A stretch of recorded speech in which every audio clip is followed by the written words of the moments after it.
Welcome to The Explainer. Today, we're going to crack open the code behind Bitcoin to really understand how it works. And I'm not talking about it as an investment, but as a truly groundbreaking piece of technology. Okay, so let's just dive right into the fundamental problem that Bitcoin was built to solve. You see, unlike a physical coin, which you can only give to one person at a time, a digital file, like a song or a photo, can be copied and pasted a million times over. So the huge question is, how do you create digital money that can't be counterfeited just as easily? Forever, the solution was a trusted middleman, a bank. They keep a central ledger, a big spreadsheet basically, that tracks who owns what. But that requires you to trust them. Bitcoin's whole goal was to create purely peer-to-peer electronic cash, to get rid of that central authority and solve this massive double spending problem in a completely new way. So Bitcoin's first line of defense is all about establishing undeniable proof of who owns what. And it does this using a really powerful tool from the world of computer science called public key cryptography. Okay, so think of your public key like a transparent digital lockbox. It generates your Bitcoin address, which you can give to absolutely anyone in the world so they can send you money. It's totally public, and it's perfectly safe to share.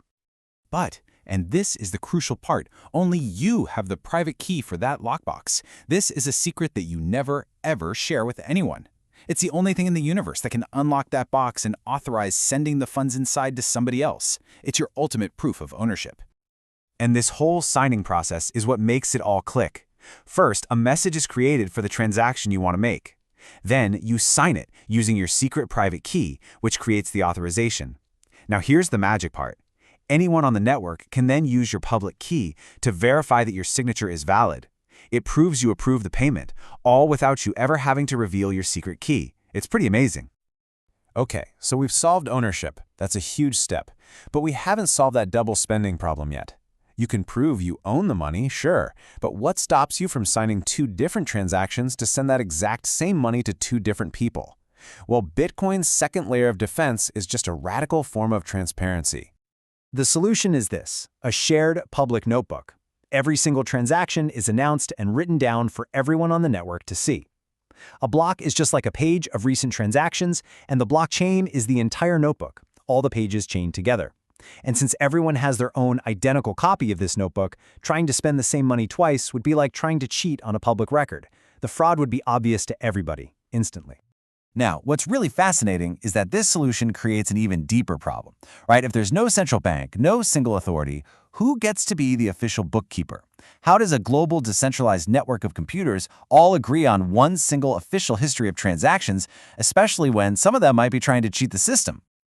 This dilemma actually has a famous name in computer science that just captures the challenge perfectly. It's called the Byzantine generals problem. And it's all about trying to get a group to agree on something when they can't fully trust each other.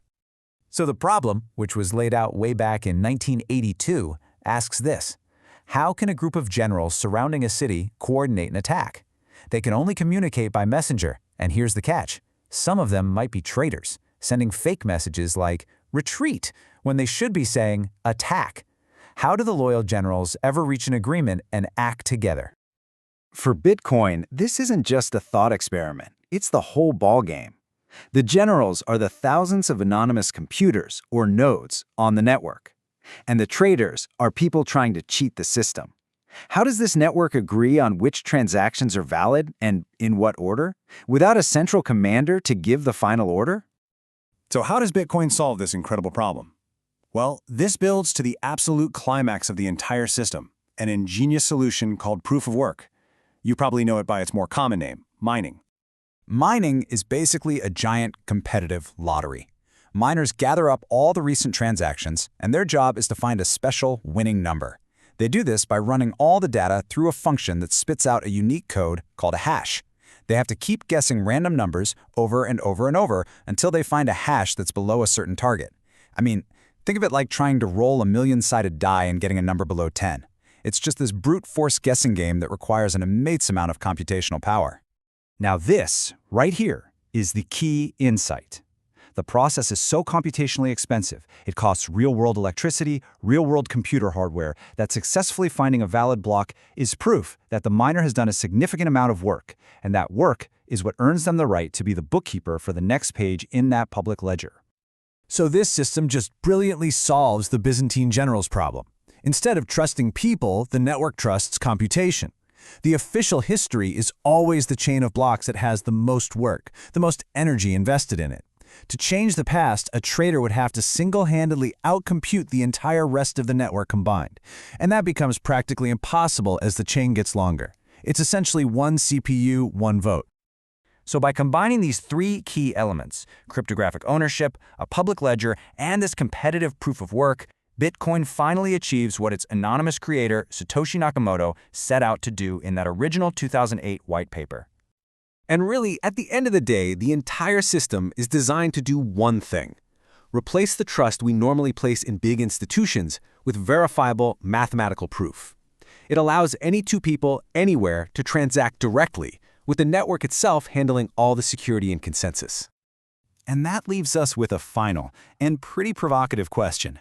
Bitcoin proved that it was possible to create decentralized money, but its underlying technology, this mechanism for building trust among strangers, well, that opens up a whole universe of possibilities that go way beyond just currency.